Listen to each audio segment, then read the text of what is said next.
कल्पना कीजिए एक ऐसी जगह जहां समय थम जाता है, जहां धन, पद, शक्ति सब बेमानी हो जाते हैं, जहां राजा और भिखारी दोनों एक ही पंक्ति में खड़े होते हैं। एक ऐसा दरबार जहां कोई झूठ नहीं चलता, कोई बहाना नहीं चलता, सिर्फ सत्य, नग्न सत्य। और उस दरबार के सिंहासन पर बैठे हैं यमराज, जिनका नाम सुनते ही रूह कांप जाती है, जिनके बारे में कहा जाता है यमराज आ गए और सब कुछ खत्म। लेकिन क्या आप जानते हैं, यमराज सिर्फ मृत्यु के देवता नहीं हैं, वे धर्मराज हैं, न्याय के सबसे बड़े रक्षक हैं। क्या आप जानते हैं, वो हनुमान जिन्होंने यमराज को रोक दिया अपने पिता की रक्षा के लिए। क्या आप जानते हैं, एक औरत ने यमराज को हरा दिया था, अपनी बुद्धिमानी से उन्हें झुका दिया था। क्या आप जानते हैं, यमराज के पास एक ऐसा दर्पण है जिसमें आपके पूरे जीवन की हर घटना, हर शब्द, हर विचार सब दिखाई देता है।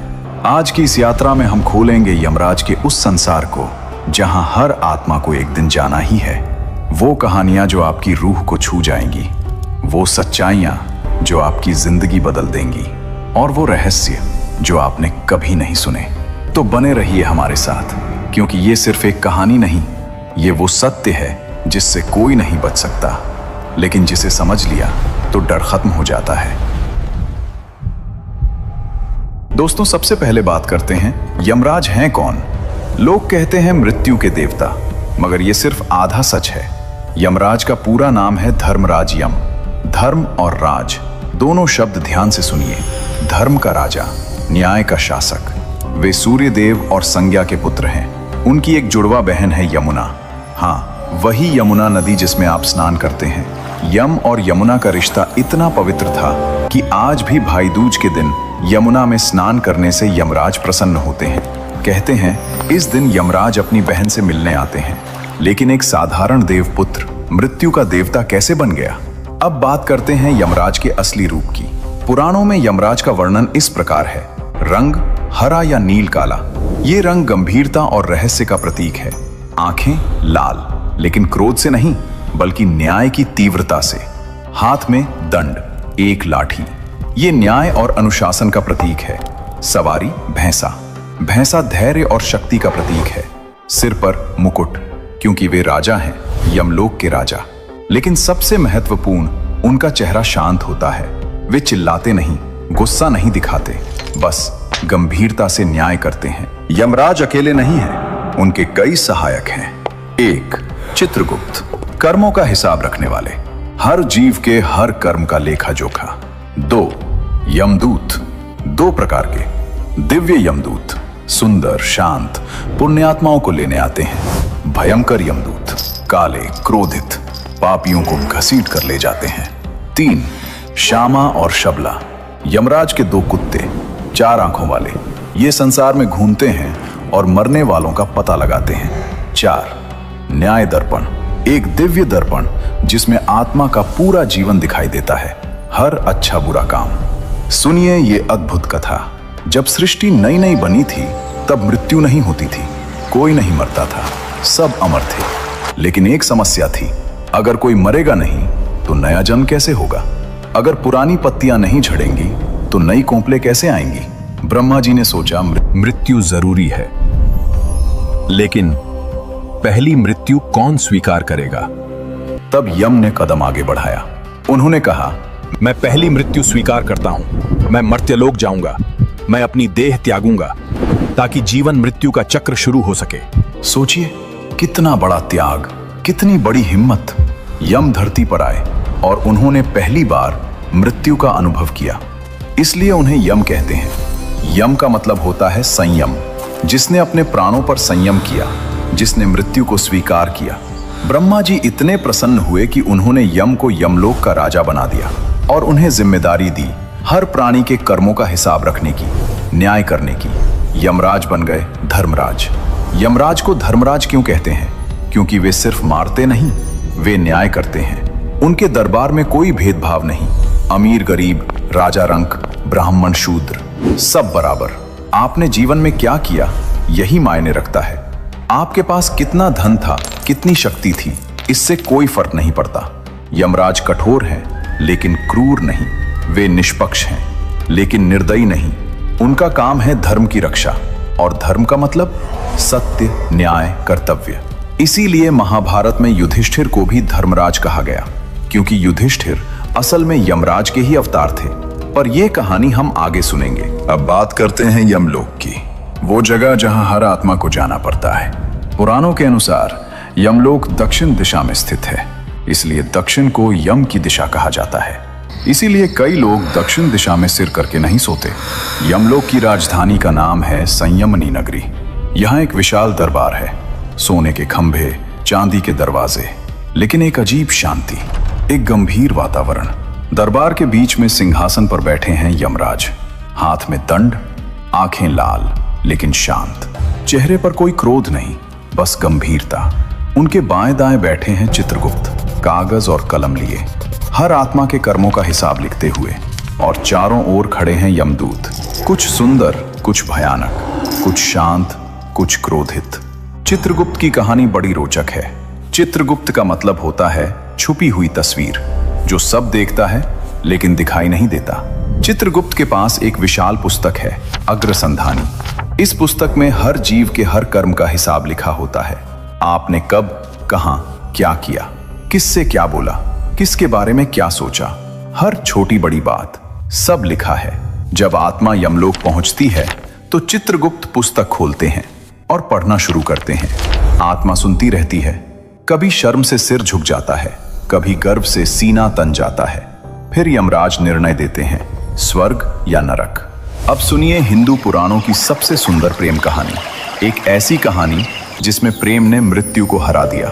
बहुत समय पहले एक राजकुमारी थी, सावित्री, सुंदर, बुद्धिमान, साहसी। जब सावित्री विवाह योग्य हुई तो राजा ने कहा, बेटी, तुम खुद अपना वर चुनो। सावित्री घूमने निकली, कई राजकुमारों से मिली, कई धनवानों से मिली, लेकिन किसी में दिल नहीं लगा। एक दिन वे जंगल से गुजर रही थी, तभी उन्हें एक युवक दिखा, लकड़ियां काट रहा था, सीधा सादा, लेकिन चेहरे पर एक अजीब तेज। सावित्री ने पूछा, तुम कौन हो? युवक ने कहा, मेरा नाम सत्यवान है। मैं एक अंधे राजा का पुत्र हूँ। हमारा राज्य छिन गया, अब हम जंगल में रहते हैं। सावित्री के मन में कुछ हुआ। उन्होंने सोचा, यही है, यही मेरा पति होगा। सावित्री घर लौटी, पिता से कहा, मैंने अपना वर चुन लिया, सत्यवान। उसी समय नारद मुनि वहां आए। उन्होंने सावित्री की बात सुनी, उनका चेहरा गंभीर हो गया। नारद बोले, सावित्री, तुम्हें पता है तुमने क्या चुना? सत्यवान निस्संदेह अच्छा युवक है, लेकिन उसकी किस्मत में एक बड़ा अभिशाप है। आज से ठीक 1 साल बाद सत्यवान की मृत्यु हो जाएगी। यमराज खुद उसकी आत्मा लेने आएंगे। राजा घबरा गए, बोले, बेटी, ये विवाह नहीं हो सकता, तुम विधवा हो जाओगी। लेकिन सावित्री ने दृढ़ता से कहा, मैं अपना निर्णय बदल नहीं सकती। मैं केवल एक बार प्रेम करती हूँ, चाहे 1 साल के लिए हो या पूरी जिंदगी के लिए। सत्यवान मेरा पति है। राजा को सावित्री की जिद के आगे झुकना पड़ा। विवाह हो गया। सावित्री ने एक एक दिन गिना, हर पल सत्यवान के साथ बिताया, लेकिन वे कभी रोई नहीं, कभी डरी नहीं। उन्होंने मन में ठान लिया, मैं यमराज से लड़ूंगी। आखिरी दिन आया। सत्यवान सुबह जंगल जाने की तैयारी करने लगे।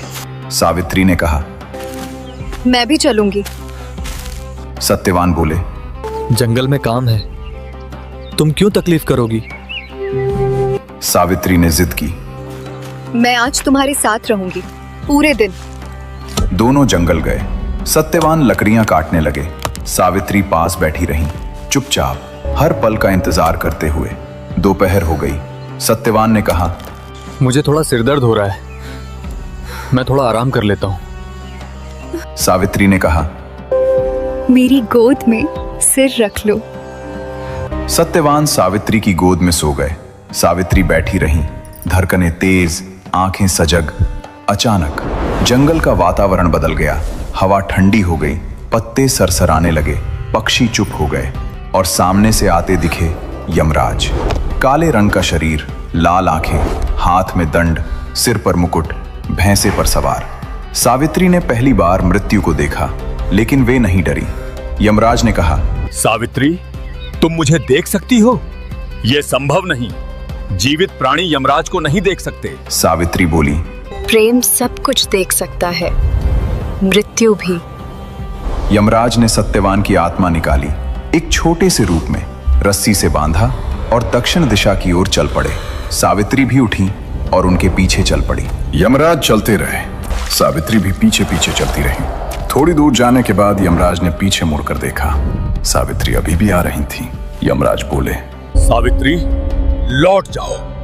ये जीवितों का मार्ग नहीं है, ये मृत्यु का मार्ग है। सावित्री ने कहा, जहां मेरा पति है वहीं मेरा मार्ग है, मैं उन्हें अकेला नहीं छोड़ सकती।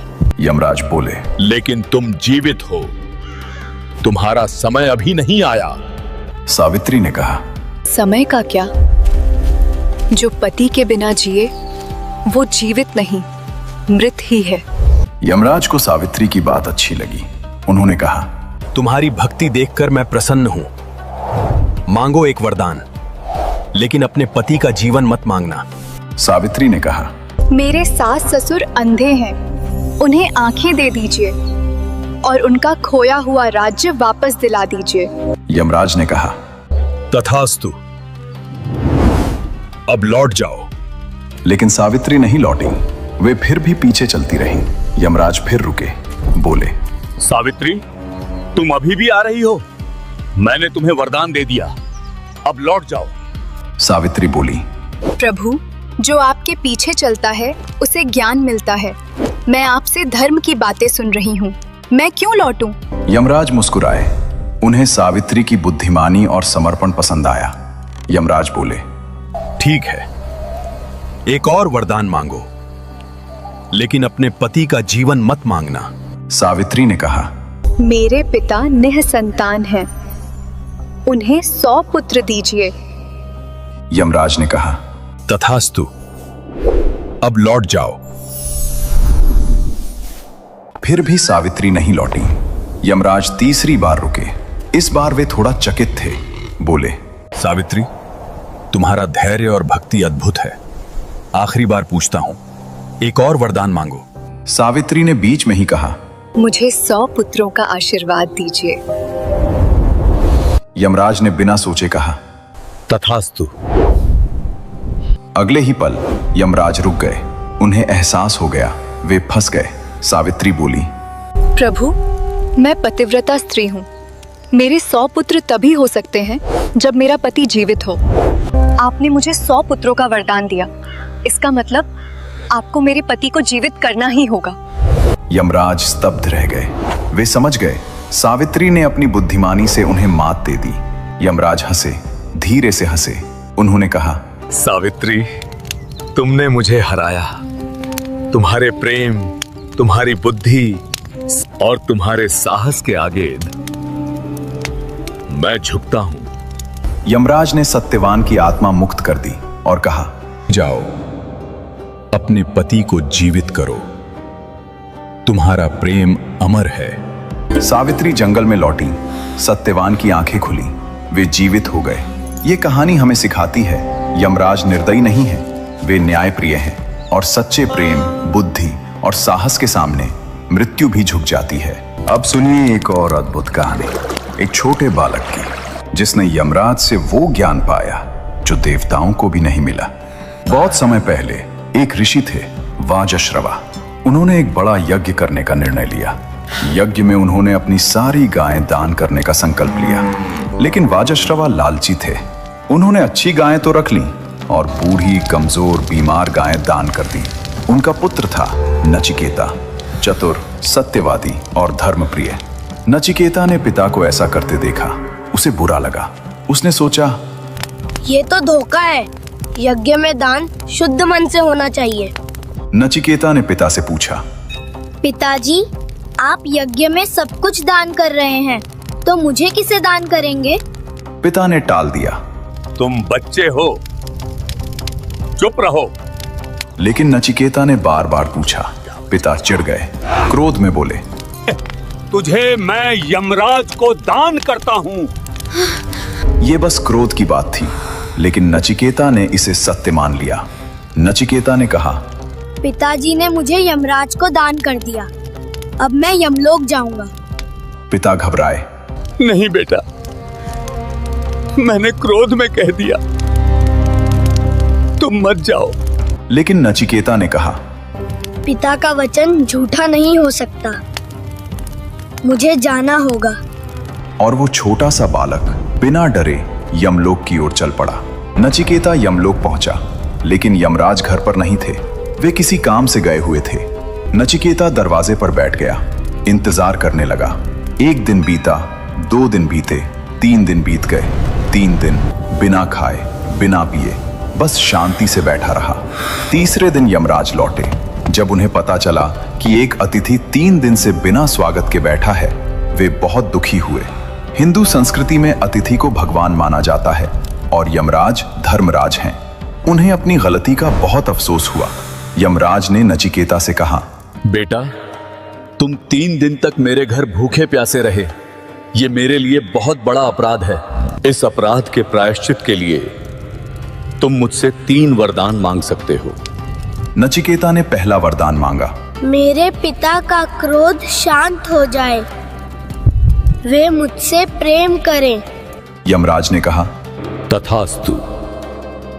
दूसरा वरदान, मुझे वो अग्नि विद्या सिखाइए जिससे स्वर्ग जाया जा सके। यमराज ने वो विद्या सिखाई। आज उसे नचिकेत अग्नि कहते हैं। अब आया तीसरा वरदान। नचिकेता ने पूछा, हे यमराज, मेरा तीसरा प्रश्न ये है, मृत्यु के बाद क्या होता है? क्या आत्मा रहती है या नष्ट हो जाती है? मृत्यु क्या है? यमराज चौंक गए। ये प्रश्न इतना गहरा था कि देवता भी इसका उत्तर नहीं जानते थे। यमराज ने कहा, बेटा, ये प्रश्न बहुत कठिन है, कुछ और मांगो। मैं तुम्हें धन दूंगा, राज्य दूंगा, लंबी आयु दूंगा, जो चाहो मांगो। लेकिन नचिकेता नहीं माना। उसने कहा, धन आज है, कल नहीं। राज्य आज है, कल किसी और का। लंबी आयु भी एक दिन खत्म होगी। लेकिन ज्ञान अमर है। मुझे ज्ञान चाहिए, मृत्यु का रहस्य चाहिए। यमराज बहुत प्रसन्न हुए। उन्होंने कहा, तुम धन्य हो नचिकेता, तुम्हारी उम्र कम है लेकिन समझ बहुत गहरी है। फिर यमराज ने नचिकेता को वो ज्ञान दिया जो आज कठोपनिषद में लिखा है। यमराज ने कहा, शरीर नश्वर है लेकिन आत्मा अमर है। आत्मा न जन्मती है न मरती है, वो सदा रहती है।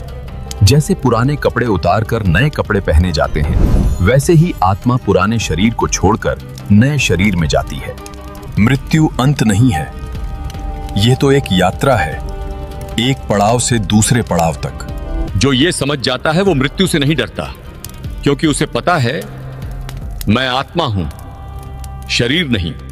नचिकेता ने पूरा ज्ञान सुना, समझा और धन्य हो गया। जब वो वापस धरती पर आया तो वो एक साधारण बालक नहीं रहा, वो एक ज्ञानी बन गया। ये कहानी हमें सिखाती है, यमराज केवल मृत्यु के देवता नहीं, वे ज्ञान के भंडार हैं, और जो सच्ची जिज्ञासा से पूछता है उसे ज्ञान जरूर मिलता है। अब सुनिए वो अद्भुत कथा, जब मृत्यु के देवता यमराज को एक भक्त के सामने रुकना पड़ा, जब यमराज की शक्ति भी एक पुत्र के प्रेम के आगे असहाय हो गई। ये कहानी है पवन पुत्र हनुमान और धर्मराज यमराज की। बहुत समय पहले की बात है। हनुमान जी के पिता वानर राज केसरी वृद्ध हो चुके थे। उनकी आयु का अंतिम समय निकट आ रहा था। प्रकृति का नियम है, जो जन्मा है उसे मरना है, चाहे वो मनुष्य हो, देवता हो या वानर। केसरी की आयु सीमा पूरी होने वाली थी, और जब किसी की आयु पूरी होती है तो यमदूत आते हैं। एक दिन केसरी अपने महल में विश्राम कर रहे थे। अचानक वातावरण बदल गया, हवा ठंडी हो गई, एक अजीब सी खामोशी छा गई। केसरी के पास एक छाया प्रकट हुई, काले वस्त्र, रहस्यमय रूप, हाथ में पाश।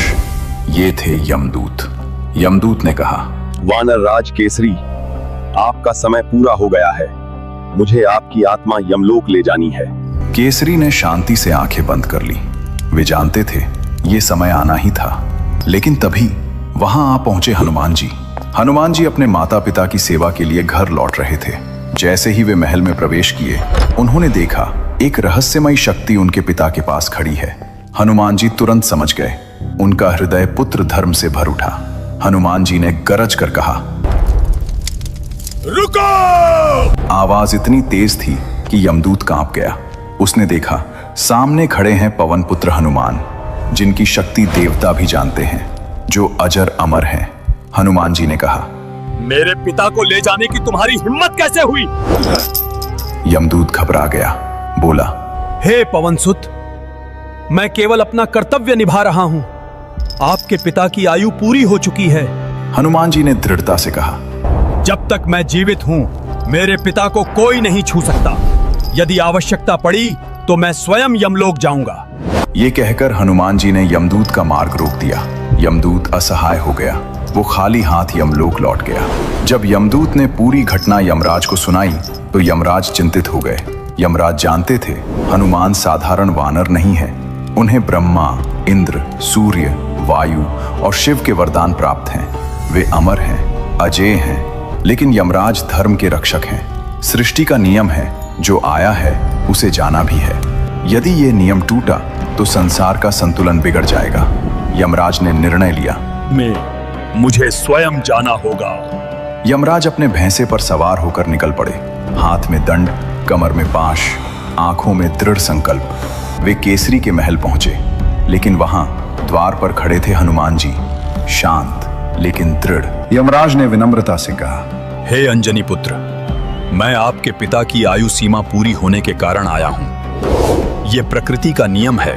हनुमान जी ने शांत लेकिन दृढ़ स्वर में कहा, हे धर्मराज, मैं आपके धर्म का विरोध नहीं कर रहा, लेकिन माता पिता की रक्षा भी मेरा धर्म है। और जब तक मैं हूं, मेरे पिता को कोई नहीं ले जा सकता। यमराज ने समझाने का प्रयास किया, पवन पुत्र, हर जीव को मरना है। यह सृष्टि का अटल नियम है। देवता भी इससे नहीं बच सकते। हनुमान जी ने कहा, नियम को मैं जानता हूं, लेकिन यदि नियम और पुत्र धर्म में से चुनना हो तो मैं अपने पिता को चुनूंगा। आप मुझे दंड दे सकते हैं, लेकिन पिता को नहीं ले जा सकते। यमराज प्रभावित हुए। उन्होंने हनुमान की भक्ति देखी, पिता के प्रति प्रेम देखा, समर्पण देखा। यमराज को ध्यान आया, हनुमान तो श्री राम के भक्त हैं। राम के भक्त से युद्ध करना, राम की इच्छा के विरुद्ध जाना होगा। और हनुमान ने जो पुत्र धर्म दिखाया है, वो पूरे संसार के लिए एक आदर्श है। यमराज ने मन में सोचा, यदि मैं केसरी को ले गया, संसार ये सीखेगा कि नियम पुत्र धर्म से बड़ा है। लेकिन यदि मैं हनुमान की भक्ति के सामने झुका दा है, तो संसार सीखेगा सच्ची भक्ति और माता पिता का प्रेम सबसे बड़ा धर्म है। यमराज ने धीरे से मुस्कुराते हुए कहा, हे पवन पुत्र, आपकी भक्ति अतुलनीय है। मैं आपके पिता केसरी के प्राण नहीं लूंगा। उन्हें अपना शेष जीवन शांति से जीने दीजिए, और जब उनका समय आएगा तब मैं स्वयं नहीं आऊंगा, केवल दिव्य यमदूत भेजूंगा जो उन्हें सम्मान के साथ ले जाएंगे। हनुमान जी ने हाथ जोड़े, यमराज को प्रणाम किया। यमराज ने कहा, हनुमान, आज आपने मुझे सिखाया कि धर्म केवल नियमों में नहीं, भावनाओं में भी होता है। आपने सिद्ध कर दिया, सच्ची भक्ति के सामने मृत्यु भी रुक जाती है। और यमराज वापस लौट गए। तो दोस्तों, ये थी यमराज की वो अद्भुत कहानी। वो धर्मराज जो न्याय के प्रतीक है, वो सावित्री जिसने प्रेम से यमराज को हराया, वो नचिकेता जिसने मृत्यु का रहस्य जाना, और वो हनुमान जिन्होंने यमराज को रोक दिया अपने पिता की रक्षा के लिए। यमराज हमें सिखाते हैं, डरो मत, बस ईमानदार रहो, जियो भरपूर लेकिन मृत्यु को याद रखो, कर्म करो लेकिन पुण्य कर्म करो, क्योंकि अंत में चाहे राजा हो या रंक, अमीर हो या गरीब, यमराज के सामने सभी बराबर हैं। अगर इस कहानी ने आपके मन को छुआ हो तो लाइक जरूर करें, कमेंट में लिखें धर्मराज यमराज की जय, और बताएं कि इन कहानियों में से कौन सी आपको सबसे ज्यादा पसंद आई। चैनल को सब्सक्राइब करें और घंटी का बटन दबाएं, क्योंकि हम जल्द ही लाएंगे चित्रगुप्त की कहानी, हाँ। यमलोक के 28 नरकों का रहस्य और मार्कंडेय की वो कहानी जब शिव ने यमराज को हराया। अगले वीडियो में मिलेंगे एक और रहस्यमय यात्रा के साथ। तब तक के लिए ईमानदारी से जिएं, अच्छे कर्म करें और याद रखें, यमराज देख रहे हैं, चित्रगुप्त लिख रहे हैं। धन्यवाद। जय धर्मराज।